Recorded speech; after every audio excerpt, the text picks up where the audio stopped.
Bismillahirrahmanirrahim. Assalamualaikum warahmatullahi wabarakatuh.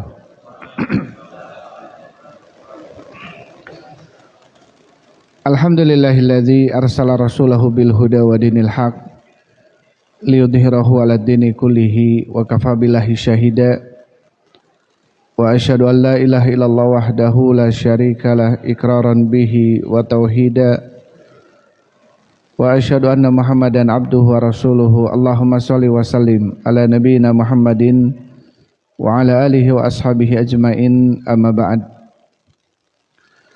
Hadirin wal hadirat, Bapak Ibu jamaah salat subuh yang sama-sama mengharapkan ridha Allah Subhanahu wa taala. Alhamdulillah, senantiasa kita memuji dan bersyukur kepada Allah Subhanahu wa taala atas segala limpahan rahmat dan karunia yang Allah berikan kepada kita semua.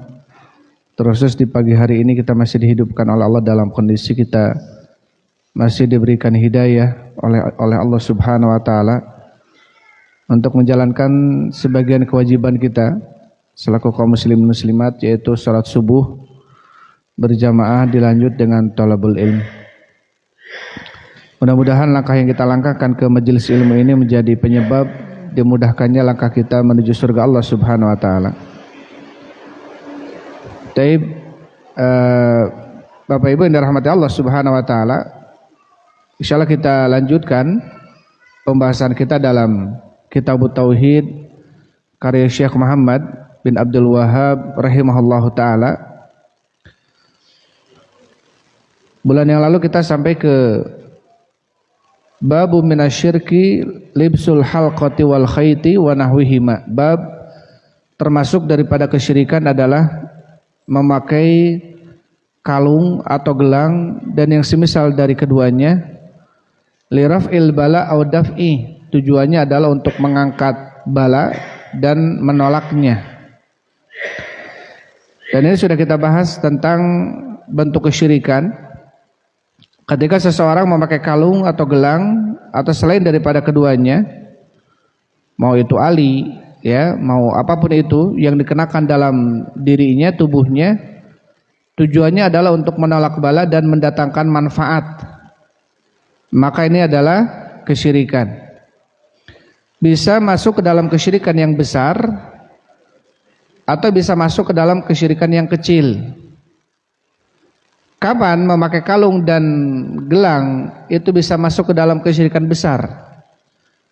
Masih ingat gak Bapak-Bapak?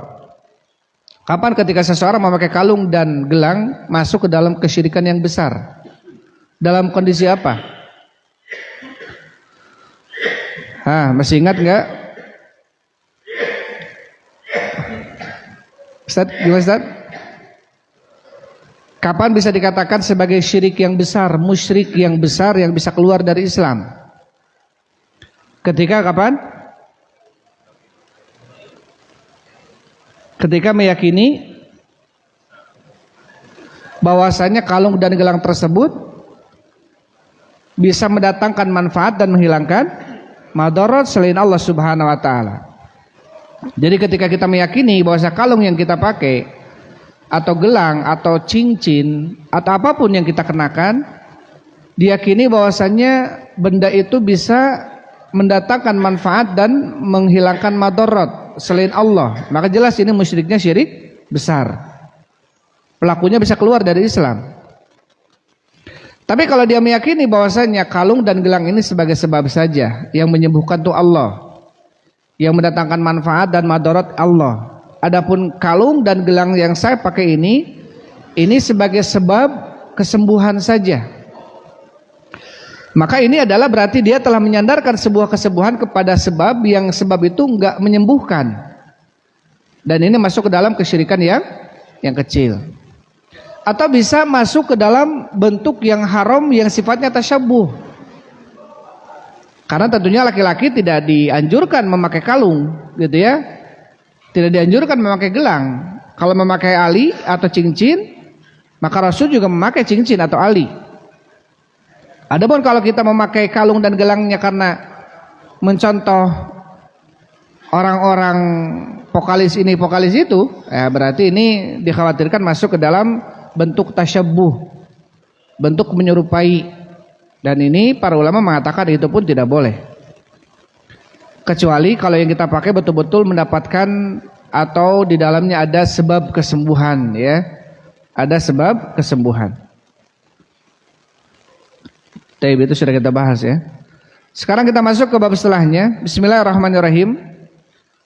Qala Syekh rahimahullahu taala, babun bab ma jaa fir ruqa wat tamaim. Bab ma apa-apa jaa yang telah datang fir ruqa di dalam masalah ruqyah wat tamaim dan juga masalah tamimah yang digantung. Jadi bab yang akan dibawakan oleh Syekh rahimahullahu taala yaitu tentang apa? Tentang larangan, ya, dari apa yang telah disebutkan oleh Syekh. Apa itu? Yang pertama ruqyah, yang kedua tamimah. Tapi nanti akan diperinci tentang masalah ruqyah. Ada kemudian ruqyah yang dibolehkan oleh syariat.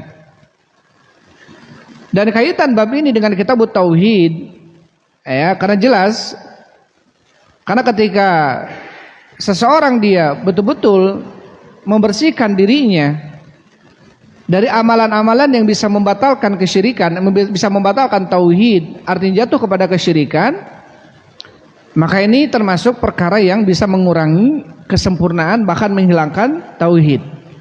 Dan salah satu amalan tersebut adalah ruqyah dan tamimah. Ruqyah dan tamimah. Setelah menyebutkan bab, kemudian beliau Syekh rahimahullah membawakan hadis wa fi sahih, dan di dalam sahih, an Abi Bashir Al-Ansari radhiyallahu anhu, dari Abu Bashir Al-Ansari semoga Allah meridainya, annahu kana ma'a Rasulillah sallallahu alaihi wasallam, sesungguhnya beliau pernah bersama Rasul sallallahu alaihi wasallam fi ba'di asfarihi, di sebagian perjalanannya Rasul. Jadi Abu Bashir ini pernah menemani Rasul di dalam sebagian perjalanannya atau safarnya Rasul sallallahu alaihi wasallam. Fa arsala rasulan, maka Rasul mengutus seseorang sebagai utusan. Artinya apa? Untuk mengumumkan pengumuman dari Rasul sallallahu alaihi wasallam. Apa yang disampaikannya? Alla yabqayanna fi raqabati ba'ir. Ya, hendaklah atau janganlah membiarkan di dalam leher ba'ir, unta, kiladatun, kalung, min watarin, dari watar. Watar ini tali busur, panah. Au kiladatun, atau tali apapun, illa kutiat, kecuali dia harus dipotong. Wa fi sahih, dalam sahih di sini adalah maksudnya sahihain Bukhari Muslim. Ya, sahihain Bukhari Muslim. Abu Bashir ini seorang sahabat yang beliau pernah menyaksikan peperangan Khandaq salah satunya, ya, dengan Rasul sallallahu alaihi wasallam, dan beliau ini meninggal pada tahun 60 Hijriah, ya, pada tahun 60 Hijriah. Di dalam hadis ini beliau mengatakan, atau beliau pernah bersama Rasul sallallahu alaihi wasallam di sebagian safarnya Rasul, di sebagian perjalanannya Rasul sallallahu alaihi wasallam. Kemudian Rasul sallallahu alaihi wasallam mengutus seseorang untuk mengumumkan, mengabarkan agar tidak boleh membiarkan di dalam leher ba'ir, unta, kiladatun, yaitu kiladah. Dikatakan oleh Syekh Shalih Fauzan, kiladatun ma yu'allaqu fi raqabatil ba'ir wa ghairihi. Kiladah itu adalah sesuatu yang diikatkan di pundak unta atau di leher unta atau di leher yang lainnya. Artinya apa? Artinya bukan hanya unta saja. Kita di rumah ada kucing, ya, kita di rumah ada kelinci, kita di rumah ada apa lagi nih, misalkan hewan yang kita piara, burung. Ayo di kalungan burung. Ada juga, ya, oh kakinya, ya. Taib. Jadi kalau kemudian kalung yang kemudian kita pakaikan ke burung piara, taib, ke hewan piaraan kita, apapun itu, dan kita yakini sesuatu di dalam kalung yang dipakaikannya, maka ini perlu ditinjau keyakinan apa yang kemudian dia yakini dalam pemakaiannya tersebut. Kalau dia meyakini hanya itu sebagai sebuah ciri saja, tanda saja, maka di sini sebagian mengatakan para ulama karena kata Rasul, ya, agar tidak menempelkan kalung di unta atau dari watar. Watar ini dari tali tali panah, au kiladatun, atau dari tali apa saja.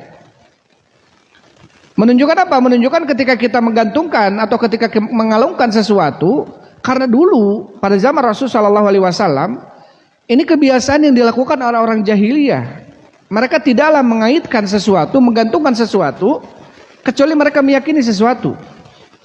Makanya Rasul tidak boleh sama sekali mau terbuatnya dari tali busur panah atau mau terbuat dari apapun itu. Intinya nggak boleh dikalungkan.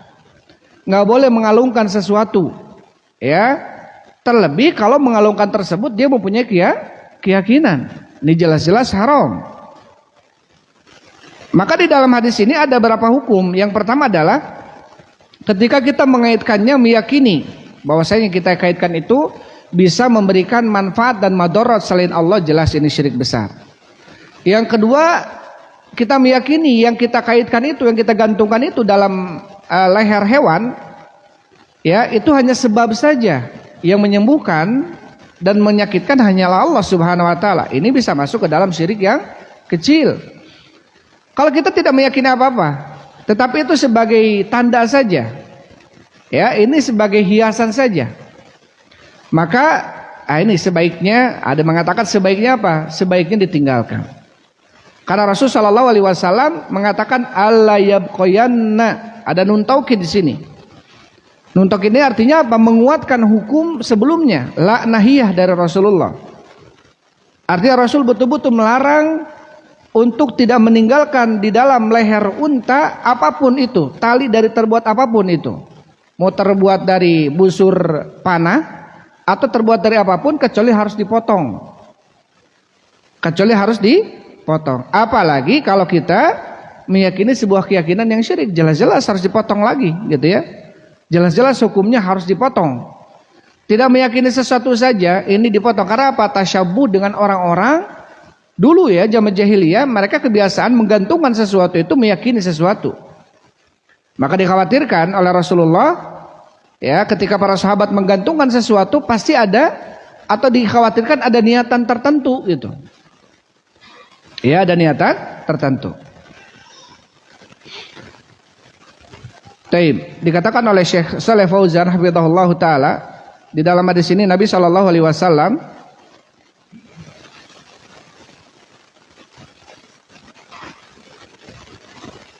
mengutus, ya, ketika beliau safar, mengutus seseorang untuk mengumumkan pengumuman ini, yaitu tentang tidak bolehnya menggantungkan sesuatu di leher hewan.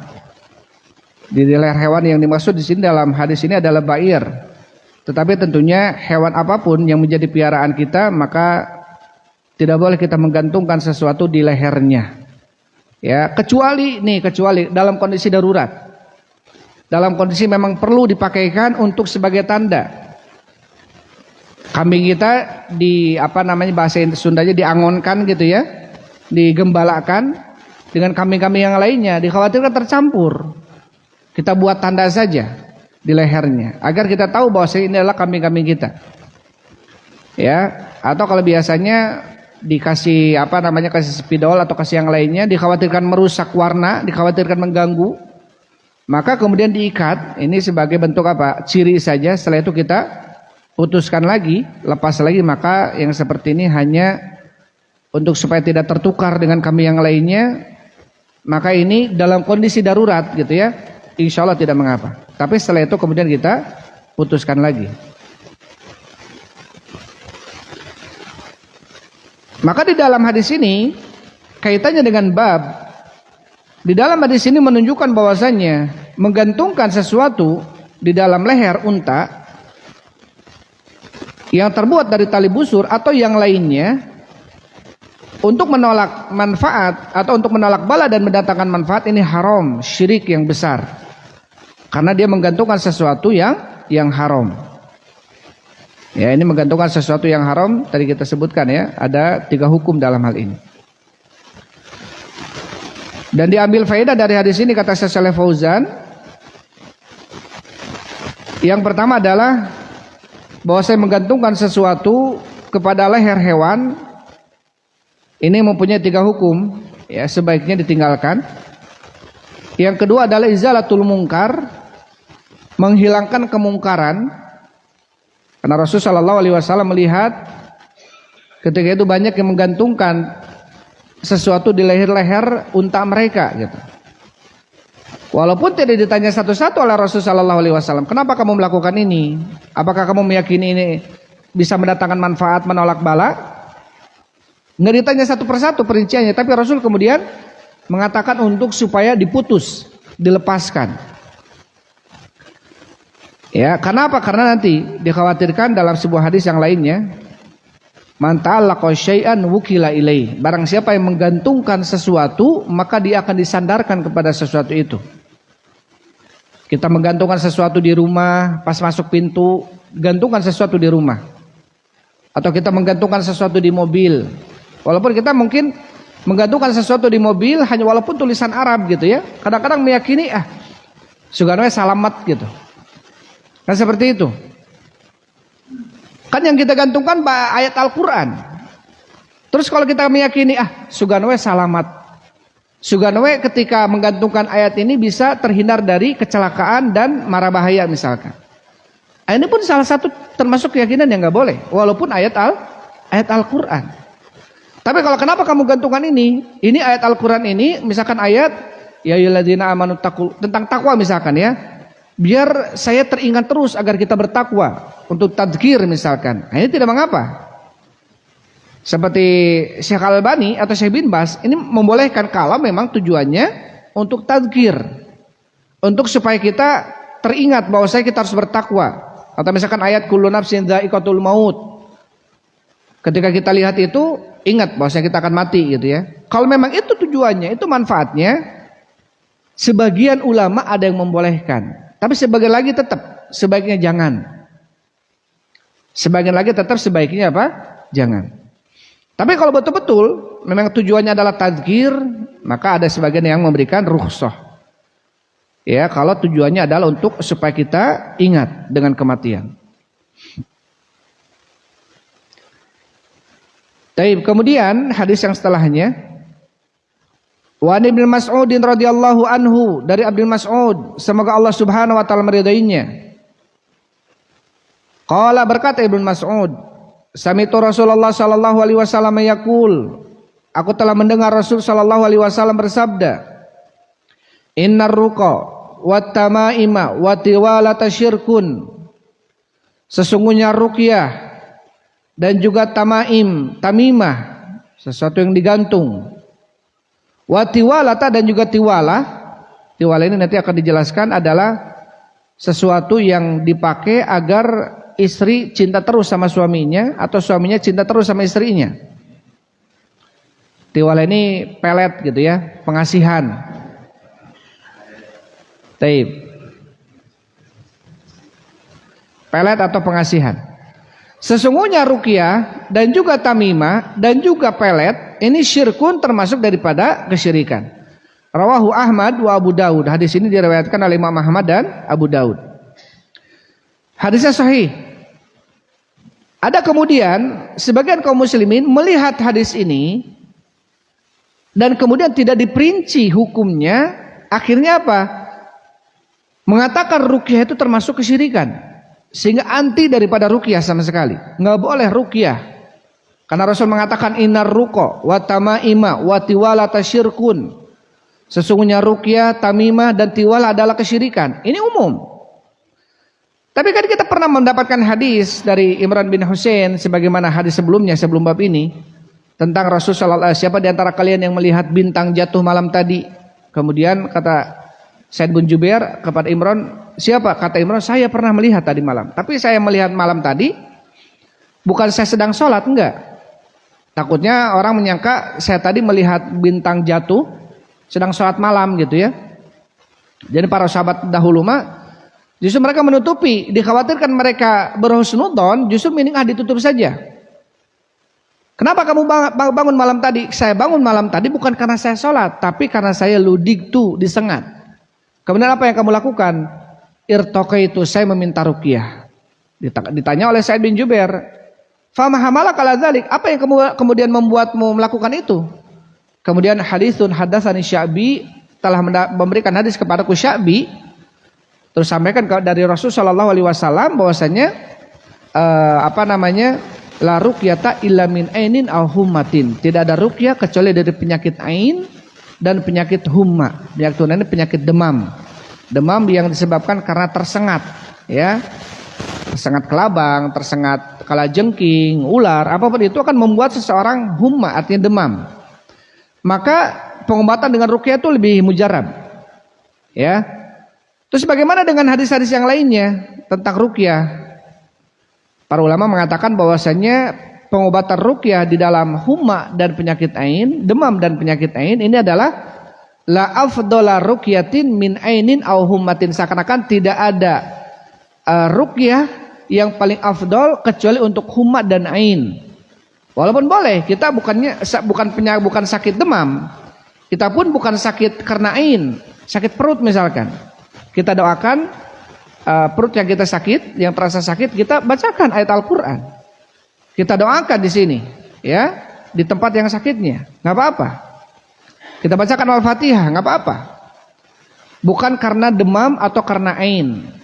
Tapi hadis tadi adalah menunjukkan bahwasanya lebih afdal, lebih mujarab lagi ruqyah itu kalau kita pakai untuk penyakit ain dan penyakit humma, gitu ya, penyakit demam. Taib. Karena dalam hadis yang lain juga, dalam hadis Rasulullah sallallahu alaihi wasallam mengatakan la ba'sa birruqa ma lam takun syirkan. Ya, tidak apa-apa dengan ruqyah selama tidak mengandung kesyirikan. Ruqyah ini bahasa kita adalah jampi-jampi. Kalau jampe-jampenya, kalau yang kemudian kita bacakannya di dalamnya adalah Al-Qur'an, hadis, dan juga yang kita jampi-jampenya adalah kalimat-kalimat thayyibah, doa-doa untuk kesembuhan yang kita jenguk misalkan, maka ini tidak mengapa. Ya. Yang tidak boleh itu adalah ketika ruqyah atau jampe-jampenya justru mengandung kesyirikan. Ya, misalkan apalah, ya, simsalabim, abakadabra misalkan, atau apalah, pokoknya apa, ketika ada seseorang yang komat kamit mulutnya, terus komat kamitnya nggak jelas nih. Komat kamitnya nggak jelas, bisa jadi dia manggil jin, bisa jadi dia manggil siapa gitu ya, bisa jadi dia menyebut seseorang atau sosok tertentu, maka ini tidak boleh. Tapi kalau yang dibacakannya Al-Quran jelas ayatnya, hadis jelas hadisnya, atau kalimat-kalimat thayyib, ya, zikir dan lain sebagainya, maka ini tidak mengapa. Karena datang dari Rasulullah, para sahabatnya, mereka meruqyah, ya. Dan itu tidak mengapa. Mereka meruqyah dan itu tidak mengapa, selama tidak ada kesyirikan di dalamnya. Taib. Kemudian Syekh mengatakan at-tamaimu, apa itu tamaim? Syai'un yu'allaku 'alal aulad minal ain. At-tamaim adalah sesuatu yang digantungkan. Biasanya ini digantungannya di atas anak-anak, digantungkannya, dikalungkan di anak-anak gitu. Kalau dulu, orang-orang dulu biasanya anak-anak yang mereka gantungkan. Kalau sekarang nggak anak-anak, nggak orang tua menggantungkan sesuatu gitu ya. Kalau dulu yang biasa digantungkan itu anak-anak. Untuk apa? Minal ain, biar tertolak dari apa? Dari penyakit ain. Ain ini adalah sebuah penyakit yang disebabkan karena hasad yang berlebihan. Ketika seseorang dia iri terhadap kekayaan orang lain, terhadap kendaraan orang lain, gitu ya. Makanya Rasulullah sallallahu alaihi wasallam mengatakan, "Idza ra'aita syai'an tu'jibuka atau yu'jibuka," ketika kamu melihat sesuatu yang membuatmu takjub, fakul, maka ucapkanlah masya Allah tabarakallah.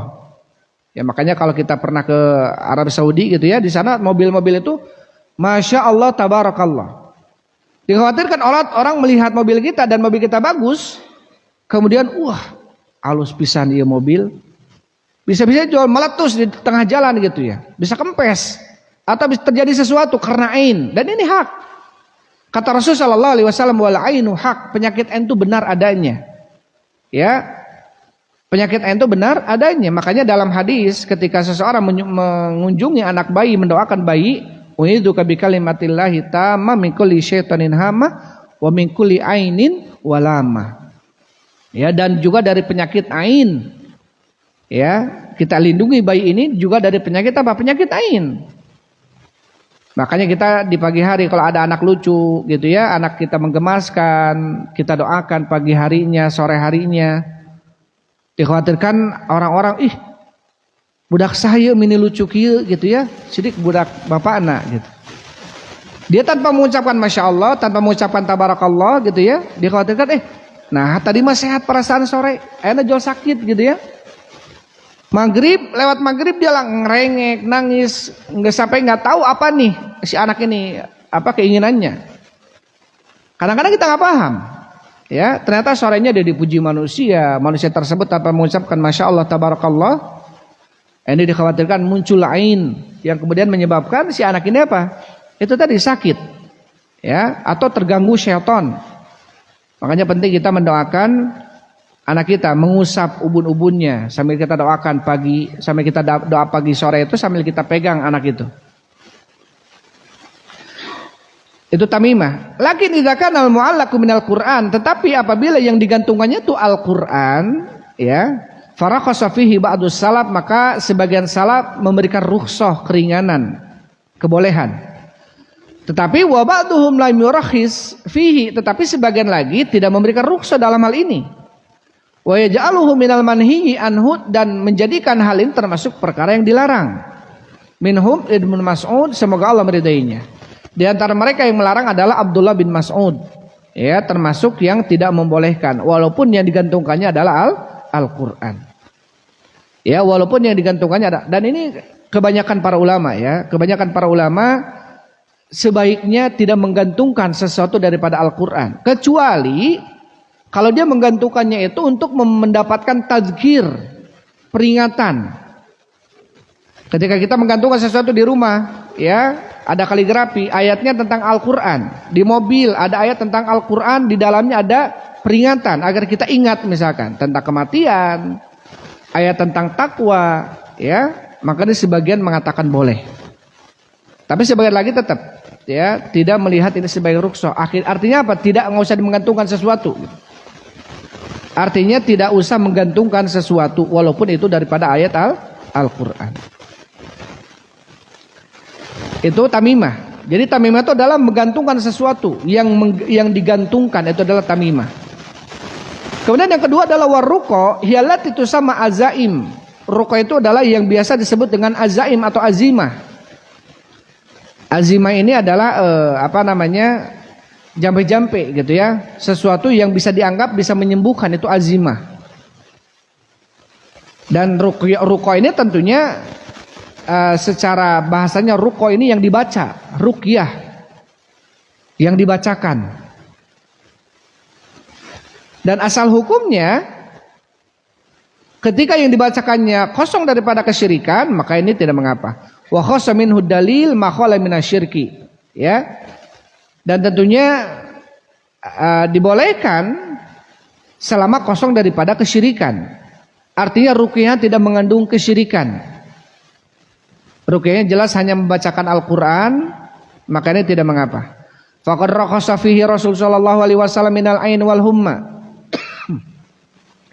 Karena Rasul sallallahu alaihi wasallam telah memberikan rukhsah, kebolehan di dalam ruqyah, di dalam menolak penyakit ain dan juga humma.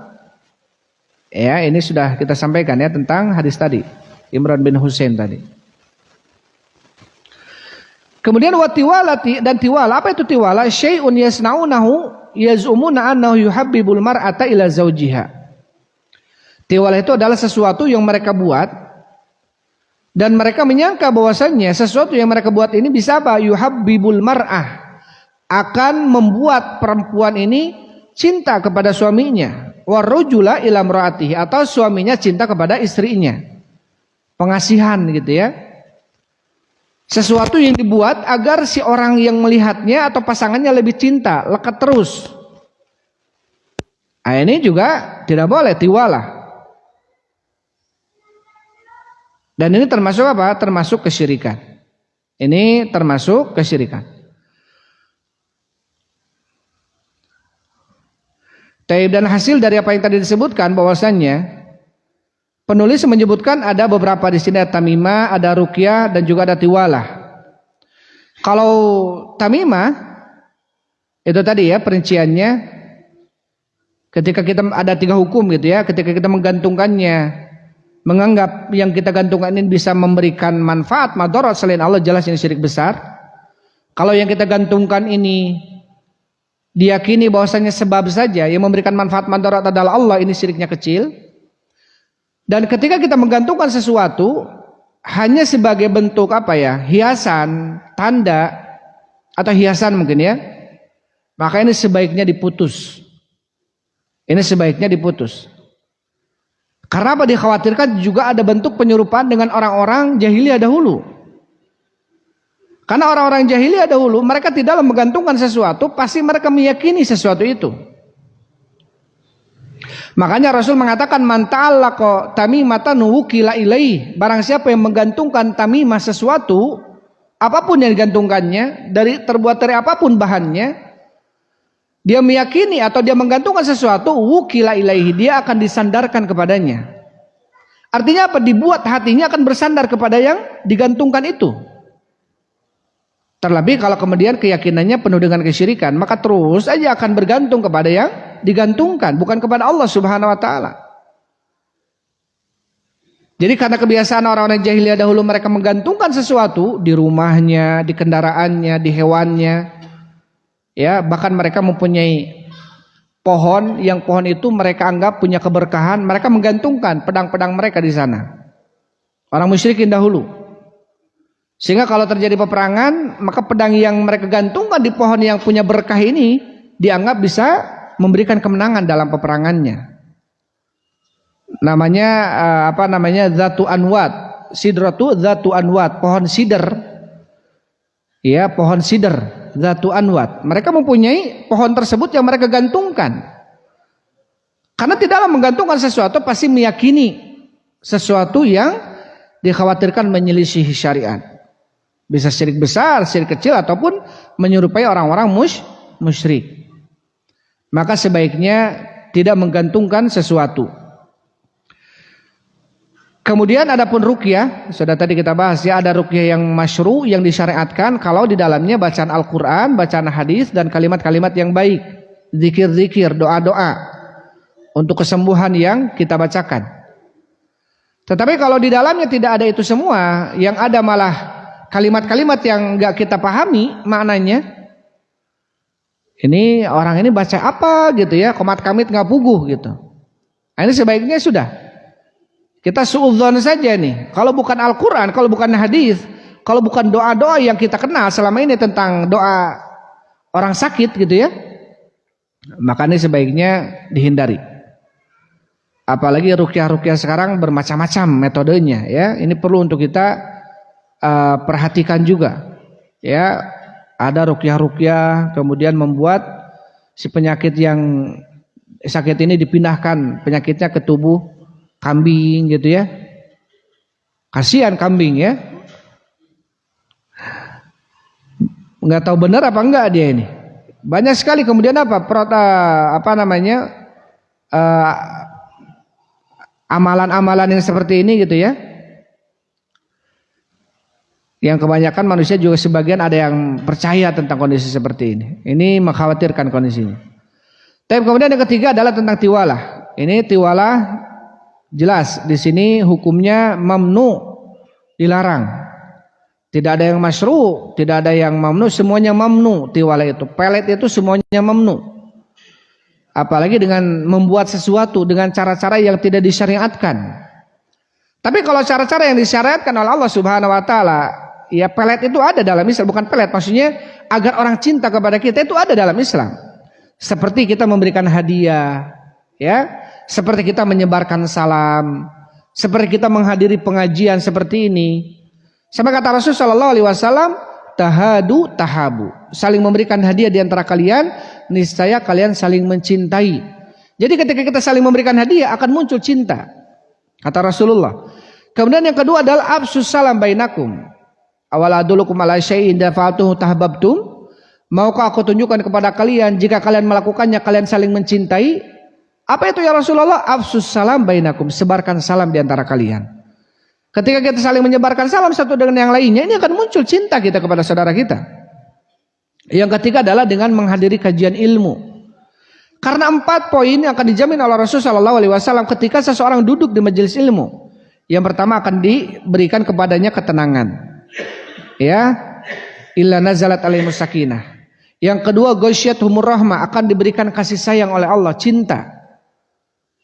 Ya, dan yang ketiga adalah akan dinaungi oleh malaikat dan malaikat mendoakan keselamatan baginya. Dan yang keempat, wa dzakarahumullahu fiman indah. Allah akan menyebut nama orang-orang yang hadir di majelis ilmu ini di hadapan makhluk yang lebih mulia dari kita, di hadapan para malaikat yang akan disebut nama-nama kita. Allah menyebut nama-nama orang yang hadir di majelis ilmu di hadapan para malaikat yang ada di langit. Sehingga ketika Allah mencintai hamba tersebut karena majelis ilmu, maka apa kemudian dalam hadis Rasulullah SAW mengatakan, innallaha idza ahabba rajulan nada Jibril. Sesungguhnya Allah apabila mencintai seseorang, Allah akan memanggil Jibril dan mengatakan, ya Jibril, inni uhibbu fulanan. Ya Jibril, saya mencintai si fulan ya Jibril. Fa'ahibbu, cintailah olehmu dia. Akhirnya apa? Jibril pun mencintai orang ini karena Allah mencintainya. Wa nada Jibril ahlas sama, akhirnya Jibril memanggil seluruh penduduk yang ada di langit, para malaikat, dan mengatakan, innallaha yuhibbu fulanan. Sesungguhnya Allah mencintai si fulan yang ada di dunia. Fa'ahibbu, cintailah oleh kalian dia. Akhirnya apa? Penduduk langit ini mencintainya. Kemudian kata Rasulullah, faja'ala lahul qabulu fid dunya. Allah jadikan, turunkan kecintaan itu di mana? Di dunia. Jadi kalau Allah sudah cinta kita, manusia akan cinta sama kita. Ya, nggak perlu kita membuat pelet-pelet, jampe-jampe, tiwala-tiwala agar orang cinta, agar atasan cinta sama kita. Kita buat bagaimana caranya agar Allah cinta sama kita. Dengan cara kita melaksanakan perintahnya, menjauhi larangannya. Ini sebab di mana Allah akan mencintai hambanya. Kalau Allah sudah cinta hambanya, dijamin orang sekitar pun akan cinta kepada dia. Kemudian dari setelahnya, di dalam hadis wan Abdullah bin Ukaim marfu'an, hadis dari Abdullah bin Ukaim secara marfu diriwayatkan, artinya sampai kepada Nabi. Dalam hadisnya Nabi SAW mengatakan, man ta'allaqa syai'an wukila ilaihi, rawahu Ahmad wa Tirmidzi. Barang siapa yang menggantungkan sesuatu wukila ilaihi, maka akan disandarkan dia kepadanya. Jadi barang siapa yang menggantungkan sesuatu, dia yakini sesuatu itu bisa memberikan manfaat dan madarat selain Allah Subhanahu wa taala, otomatis Allah akan menjadikan dia bersandar terus kepada yang digantungkan. Maka orang-orang musyrik ini apa kata Allah Subhanahu wa taala, dhaufat talibu wal matlub. Ya. Wa inna auhanal buyut labaitul ankabut, dan sesungguhnya rumah yang paling lemah adalah rumahnya apa? Rumahnya laba-laba. Dan orang musyrik ini diibaratkan oleh Allah Subhanahu wa taala seperti apa? Bersandar kepada sesuatu yang lemah.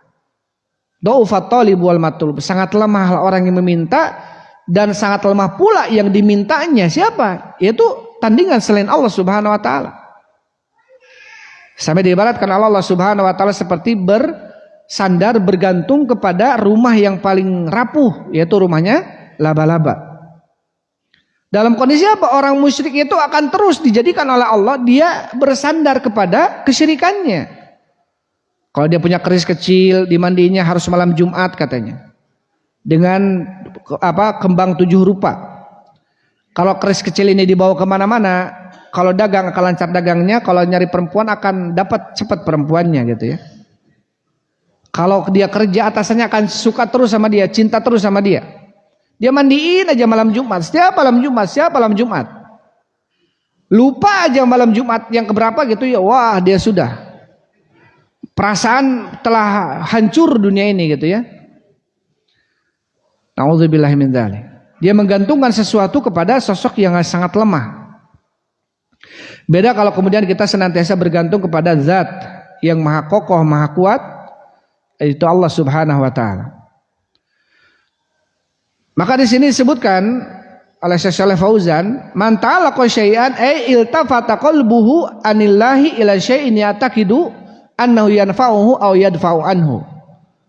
Artinya barang siapa yang menggantungkan sesuatu dan dia hatinya menyandarkan sesuatu itu kepadanya bukan kepada Allah, diyakini sesuatu itu bisa memberikan manfaat dan menolak madarat, wukila ilaihi, maka akan disandarkan kepadanya. Artinya Allah akan menjadikan orang tersebut terus bersandar kepada ini. Dibuat lemah dia sama Allah Subhanahu wa taala. Dibuat terus bersandar kepada sosok yang lemah, bukan kepada Allah Subhanahu wa taala. Wa khadzalahu, dan Allah bentuk menghinakan Allah kepada dia dengan cara seperti ini. Ya, bukan dia diangkat sama Allah kemudian dihilangkan keyakinan, itu enggak. Terus Allah akan jadikan orang ini apa? Bersandar kepada itu. Bersandar karena isim gitu ya. Isim disimpan di dompet. Kemudian pernah nih lihat ada dompet siapa nih di WC umum. Ternyata dompet orang yang di dalamnya tuh ada isim. Udah lama dia nyariin, padahal udah ke rumahnya jauh, datang lagi dia. Karena kalau masuk ke WC isim itu nggak boleh katanya masuk ke WC. Dompetnya disimpan di atas ini. Untung nggak ada uangnya ketika itu ya. Sampai segitunya gitu ya. Dibuat apa? Dibuat oleh Allah Subhanahu wa taala, dihinakan dia dengan cara apa? Terus bergantung. Bergantung hatinya kepada sesuatu itu. Taib. Maka di dalam hadis ini jelas ya, ada larangan dan ancaman keras dari Rasulullah Shallallahu Alaihi Wasallam tentang menggantungkan sesuatu, menyandarkan sesuatu kepada selain Allah Subhanahu Wa Taala, terkhusus di dalam mendatangkan manfaat atau menolak madarat.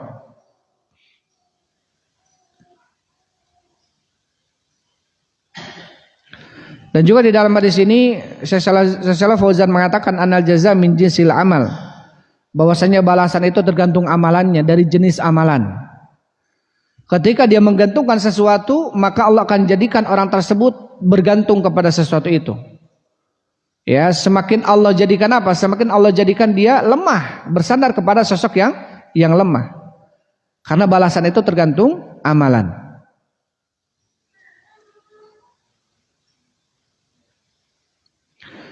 Dan juga di dalam hadis ini tentang bayanu madarrati syirki wa su'i akibatihi, penjelasan tentang bahayanya syirik dan jelek akibat kesyirikan. Jelek akibat kesyirikan membuat seseorang terhina di dunianya. Terhina di dunianya. Ya, banyak orang yang kemudian Allah hinakan, orang-orang musyrikin di dunia ini, yang kemudian tidak sedikit orang yang mengagungkan. Dulu mengatakan, sekarang masih ada nggak Ki Slamet itu yang di Solo, yang akhirnya apa, kotorannya itu apa, kotorannya itu berebut, tainya itu berebut, naudzubillah min dzalik. Hah?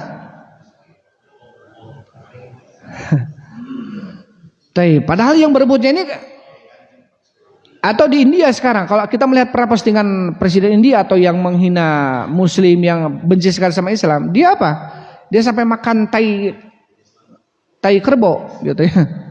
Ini yang di India ya. Padahal dia presiden atau perdana menteri kalau nggak salah. Pernah ada postingan. Sampai Allah hinakan. Dia itu apa? Dia itu memakan itu gitu ya. Sebagai bentuk pemuliaan terhadap sesembahannya dia.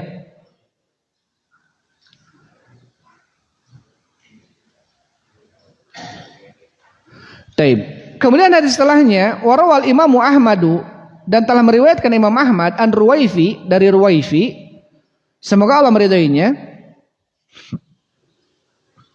Ruwaifi berkata, qala Rasulullah sallallahu alaihi wasallam, telah bersabda Rasul sallallahu alaihi wasallam, ya Ruwaifi, kata Rasulullah, wahai Ruwaifi, lalal hayata satulu bika. Ya, mudah-mudahan kehidupanmu akan panjang bagimu. Artinya apa? Kamu akan berumur panjang, kata Rasul sallallahu alaihi wasallam.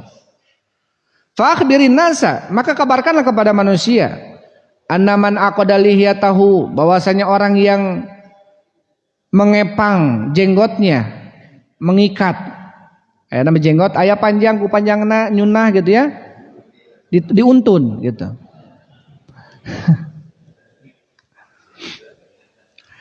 Tahib. Kabarkanlah kepada manusia annaman aqada lihatahu, barang siapa yang mengikat jenggotnya, aw taqallada wataron, atau menggantungkan watar, ya. Watar ini jenis apa namanya, jenis tali gitu ya, menggantungkan, mengikat, itu sama di leher hewan. Awistanja birojiin, atau dia beristinja, biroji istinja ini cebok gitu ya, dari hadas, tapi dengan roji idabah. Roji ini adalah kotoran hewan yang sudah mengering atau raus. Kotoran hewan yang sudah mengering, ada kotoran hewan kalau sudah mengering dia kayak batu gitu ya. Tapi itu kotoran hewan. Itu nggak boleh kita beristinja dengan itu. Jadi dalam hukum tatahur itu bersuci itu ada dengan istijmar, ada dengan istinja. Tapi dua-duanya sebetulnya sebagian ulama memahami ada membedakan, istinja itu dengan air, kalau istijmar itu dengan batu atau yang semisalnya. Jadi kalau nggak ada air dengan tisu ya boleh, dengan batu, dengan daun, dengan apapun. Yang nggak boleh itu dengan tulang dan juga dengan raus, dengan roji. Karena tulang adalah makanan saudara kalian kata Rasul dari mangsa jin. Adapun raus adalah kotoran.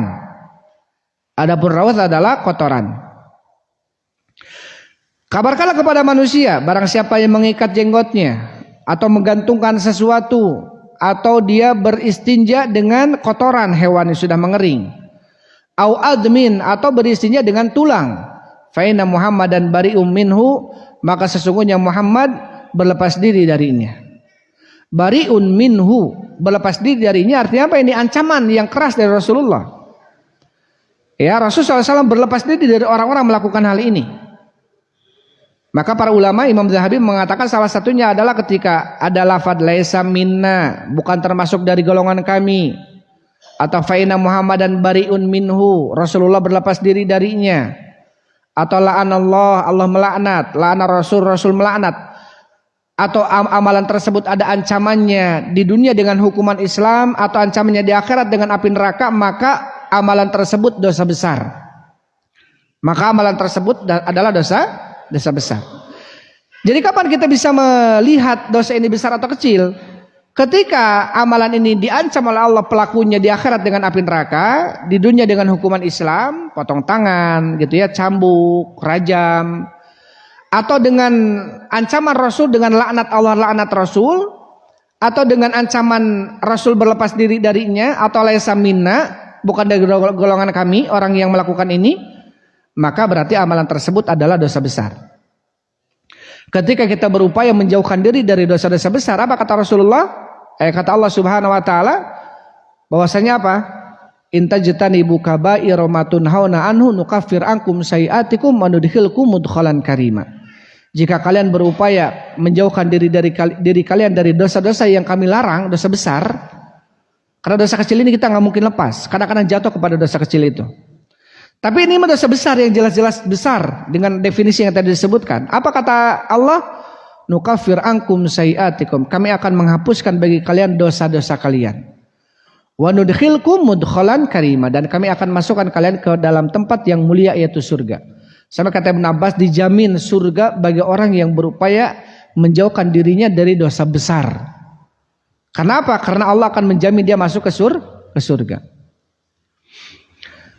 Maka berarti amalan di sini termasuk dosa besar. Amalan 3 amalan yang tadi disebutkan adalah termasuk dosa besar. Dan mengikatkan jenggotnya kata Syekh Fauzan artinya apa?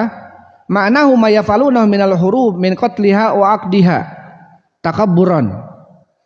Biasanya orang-orang dahulu, orang-orang musyrikin, mereka mengikat jenggot-jenggot mereka ketika sedang perang. Orang Mongol, Genghis Khan gitu ya, suka diikat jenggotnya. Kalau sekarang mah siapa gitu ya, artis ada yang diikat jenggotnya itu?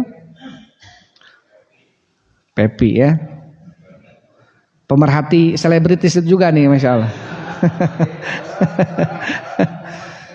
Kalau dulu kan Genghis Khan, itu Tatar, bangsa Mongol, itu biasanya diikat. Kalau perang, mereka diikat, menunjukkan takabburan, artinya mereka ini kuat.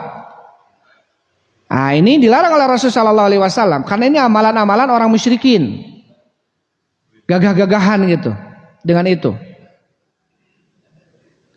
Ini mengikat jenggotnya, bukan berarti mengikat jenggot kesyirikan, tidak ya, bukan itu. Karena yang dimaksud di dalam ini tentang poin kesyirikannya adalah taqallada wataran, menggantungkan tali watar. Ya, menggantungkan sesuatu, ini yang masuk ke dalam poin hadis yang di dalam masalah tauhid. Taib. Kemudian hadis setelahnya, wa an Sa'id bin Jubair, dari Sa'id bin Jubair. Qala man qata'a tamimatan min insanin kana ka'adli raqabatin. Barang siapa yang memutuskan tamimah, sesuatu yang menggantung, min insan, dari manusia. Jadi kita lihat orang ada pakai kalung, pakai gelang gitu ya. Terus kita putuskan aja. Kita robek aja kalungnya, kita patahkan kalungnya, kita pegatkan gitu ya gelangna. Maka apa? Kana ka'adli raqabah, maka dia seperti membebaskan budak, pahalanya seperti membebaskan budak. Tapi harus ditanya dulu, ini kalau jelas yang dipakainya ini adalah diyakini sebagai sebuah keyakinan yang bisa mengandung kesyirikan besar atau kesyirikan kecil, maka kita anjurkan, lepaskan. Tapi kalau ada saya mah pingin gaya ciga artis iya gitu ya. Nah ini berarti dia masuk ke dalam haram yang sifatnya tasyabuh. Maka di sini Rasulullah SAW menunjukkan bagaimana tentang banyak sekali amalan yang kadang-kadang amalan tersebut tidak perlu dengan uang, tapi pahalanya sama. Banyak kafar dosa itu Rasulullah SAW menganjurkan dengan apa? Membebaskan budak. Padahal budak itu mahal sekali harganya. Orang-orang yang punya budak itu adalah orang kaya ketika itu. Dan ini menunjukkan tentang dalam Islam pun tidak ada perbudakan. Makanya sebaiknya bentuk kafarah dosa itu dengan cara dibebaskan budak-budak. Ketika membebaskan budak pahalanya besar tapi uangnya gede, makanya ada sesuatu yang bisa menandingi pahala membebaskan budak. Apa itu? Itu tadi memutuskan tamimah, kalung atau gelang yang dipakai orang lain, apalagi jelas-jelas dia yakini kesyirikan dalam kalung dan gelang yang dipakainya. Atau seperti seseorang dia ingin bangun rumah di surga. Apa amalan yang bisa menandingi pahala bangun rumah di surga? Kata Rasulullah SAW, sholat. Man bana masjidan lillahi banallahu lahu baitan fil jannah. Bangun masjid. Tapi kan besar pahala, besar uangnya. Ada amalan yang kadang-kadang pernah disampaikan kepada sahabat-sahabat miskin kepada Rasul, orang-orang kaya itu mereka bawa pahala banyak sekali ya Rasul. Kami ini nggak bawa pahala banyak. Karena kami nggak ada uang. Mereka bangun masjid ada uang, mereka haji ada uang, mereka bebaskan budak ada uang. Sedangkan kami nggak bisa. Akhirnya Rasul mengajarkan tentang ada amalan-amalan yang bisa menandingi pahala-pahala mereka. Mau pingin rumah di masjid, kata Rasulullah SAW, man shalla itsna asyara rakaatin fil yaumi wa lailatin ghairi faridatin. Barang siapa yang sholat 12 rakaat, dalam riwayat Ibnu Umar 10 rakaat, selain sholat wajib sehari semalamnya, maka banallahu lahu baitan fil jannah. Allah akan membangun bagi dia rumah di surga. Sholat rawatib 2 rakaat sebelum duhur, ada yang mengatakan 4 rakaat sebelum duhur, 2 rakaat setelah maghrib, 2 rakaat setelah isya, 2 rakaat sebelum subuh. Maka ini adalah 12 atau 10 rakaat kalau sebelum duhurnya 2 rakaat. Ada pahala-pahala yang tentunya dalam Islam ini Allah nggak hanya mendukung orang-orang kaya saja, orang miskin pun yang ada uang itu sama bisa mendapatkan pahala-pahala yang diraih oleh orang-orang kaya dengan kekayaannya. Tapi orang miskin bisa meraih itu dengan amalan. Tapi di dalam hadis ini apa keutamaan seseorang memutuskan atau izalatul mungkar, ya, mengingkari kemungkaran. Man ra'a minkum mungkaran falyughayyirhu biyadihi. Barang siapa yang melihat kemungkaran, rubahlah dengan tangannya. Fa illam yastati fa bilisanihi. Maka apabila dia tidak bisa, maka dengan lisannya. Fa illam yastati fa biqalbihi. Apabila tidak bisa, maka dengan hatinya. Fadzalikal adaful iman. Itu adalah selemah-lamanya keimanan. Jadi kalau nggak bisa langsung mutusin tamimahnya, setidaknya dengan lisan nasihati. Kalau dengan lisan pun kita sulit, ya sudahlah, diam aja. Tapi hati kita mengingkari. Tapi hati kita mengingkari tetap. Harus ada bentuk pengingkaran dalam hati. Taib, itu hadis terakhir dalam bab ini.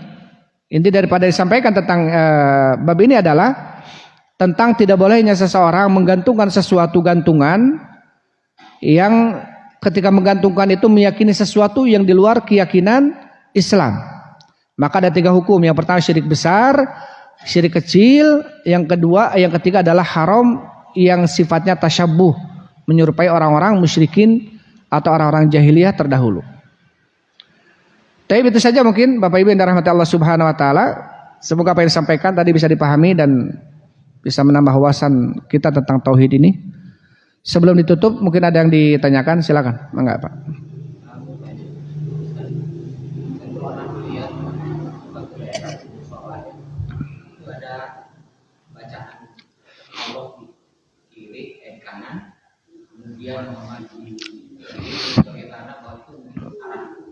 Arah kiblatnya. Taib. Sebetulnya ini menjadi perselisihan para ulama ya tentang apa? Tentang kaligrafi di sebuah ruangan, baik di masjid atau di rumah. Dan menggantungkan, menempelkan sama dengan menggantungkan. Ketika tujuannya adalah tadkirin nas, membuat seseorang manusia mengambil peringatan dari itu. Seperti yang terjadi sekarang kita lihat di Masjidil Haram Mekah, Masjidil Haram Madinah. Banyak ayat-ayat di dalamnya. Tapi kemudian tujuan mereka adalah supaya manusia teringat dengan apa yang tercantum dalam ayat itu, makanya sebagian membolehkan, rukhsah.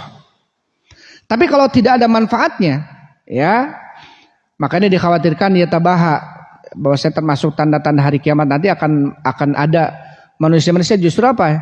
Ya tabaha fil masajid, bermegah-megah di dalam masjid tapi tidak. Ya, kalau tentunya tujuannya adalah untuk supaya manusia membacanya kemudian ingat dengan ayat itu supaya kembali kepada Allah gitu ya.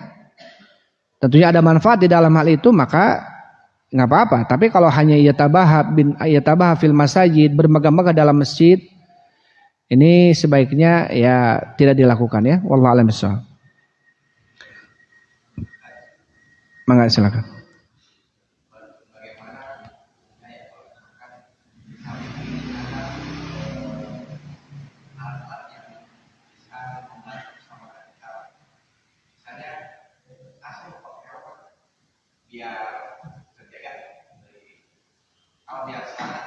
Iya.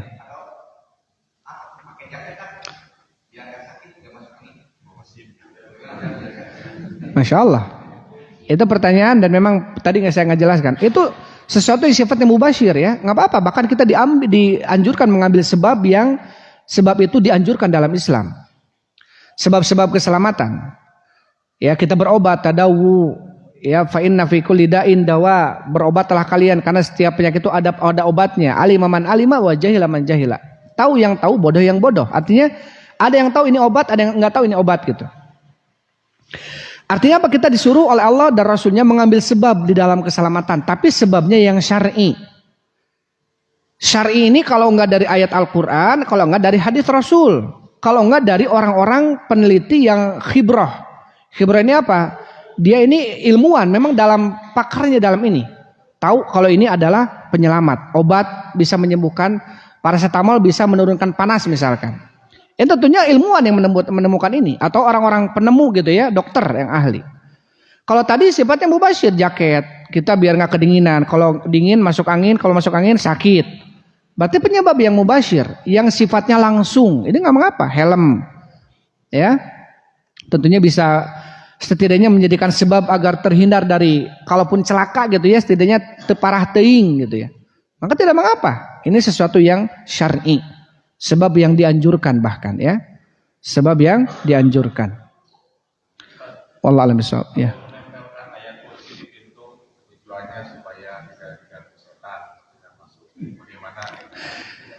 Taib.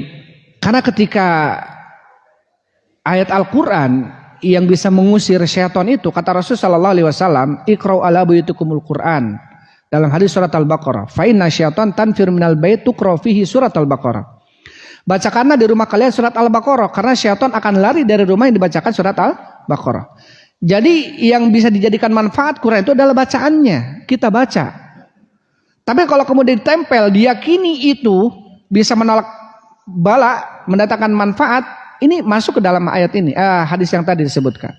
Ada yang memberikan rukhsah, ada yang tidak. Kalau Ibnu Mas'ud tetap tidak boleh gitu.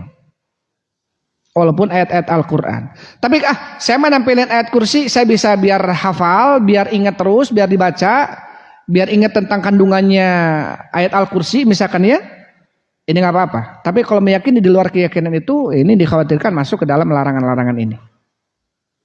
Allah a'lam bishawab. Ya silakan.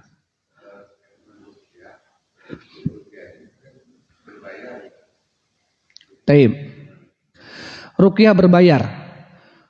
Justru termasuk yang dibolehkan ruqyah itu berbayar. Ya, beda dengan bekam. Pengobatan ruqyah, pengobatan bekam, kadang ada RBC, ruqyah bekam center gitu ya. Bekamnya ditarif, ruqyah ditarif. Kalau ruqyah itu pernah. Sampai pernah ketika itu ada kita pernah Ibnu Mas'ud ya, kalau misalnya Ibnu Abbas bersama rombongannya melewati suatu kampung.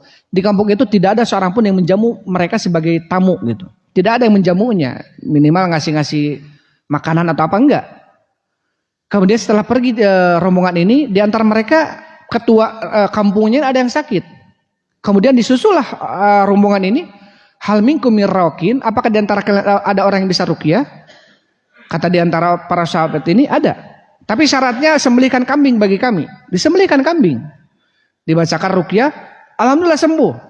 Dilaporkan itu kepada Rasul sallallahu alaihi wasallam. Apa kata Rasul? Famali, mana bagian saya katanya. Artinya daging kambingnya itu mana bagian sayanya kata Rasulullah. Menunjukkan apa? Hal itu boleh. Jadi mentari ruqyah itu boleh. Kan termasuk bukan menjual beli Al-Quran ya. Kita mengajarkan, saya ajarkan kamu Al-Quran sampai bisa tarifnya 1 juta. Itu boleh. Karena Quran ini termasuk sesuatu yang bisa dijadikan mahar. Sedangkan mahar itu adalah sesuatu yang bisa dijual belikan. Bukan dijual belikan secara jual beli ayat yang tadinya halal jadi haram. Enggak. Bentuk pengajarannya gitu ya, tahsin Al-Qur'annya. Ini boleh. Maka ruqyah itu boleh kita mentarif ruqyah. Wallahu a'lam bishawab. Kalau bekam justru nggak boleh, kata Rasul sallallahu alaihi wasallam, wa kasbul hajjam khabith, dan upah perbekaman itu adalah khabith, jelek. Wa hulwanul kahin, upah perdukunan termasuk jelek dan kotor. Maka Rasul mengatakan itu. Tapi di sisi lain Rasul pernah membekam atau dibekam dan Rasul membayar 1 dirham, 1 dinar, 4 gram emas lebih. Sampai Imam Ahmad bin Hambal pernah beliau mau mengamalkan hadis ini, nyari uang dulu 1 dinar, kemudian dibekam dan ngasih upah yang membekamnya itu 1 dinar. Sampai segitunya Imam Ahmad, ya. Makanya wajar kalau kemudian mengatakan hafidtu alfa hadisan, aku telah menghafal 1 juta hadis. Salah satunya apa? Tidaklah menghafal kecuali diamalkan dulu biar hafal, biar melekat gitu. Dan dari hadis ini terus gimana korelasinya? Yang satu Rasul mengatakan dilarang upah bekam itu, yang satu lagi Rasul justru memberikan upah kepada pembekam. Akhirnya korelasinya adalah digabungkan bahwasanya boleh menerima upah bekam kalau tidak ditarif. Ya, saya bekam kamu harga 100.000. Ini yang tarif-tarif ini yang nggak boleh. Tapi kalau mangga seikhlasna, mangga saridona, ini yang ada tarifnya ini nggak apa-apa. Biasanya mas 100.000 mangga beli pada di langkungan tenan naon gitu. Taib, itu saja Pak ya. Wallahu a'lam bishawab. Itu saja mungkin yang bisa disampaikan. Wallahu a'lam bishawab. Alhamdulillah wassalatu wassalamu ala Rasulillah. Subhanakallahumma rabbana wa bihamdik asyhadu an la ilaha illa anta astaghfiruka wa atubu ilaik. Assalamualaikum warahmatullahi wabarakatuh.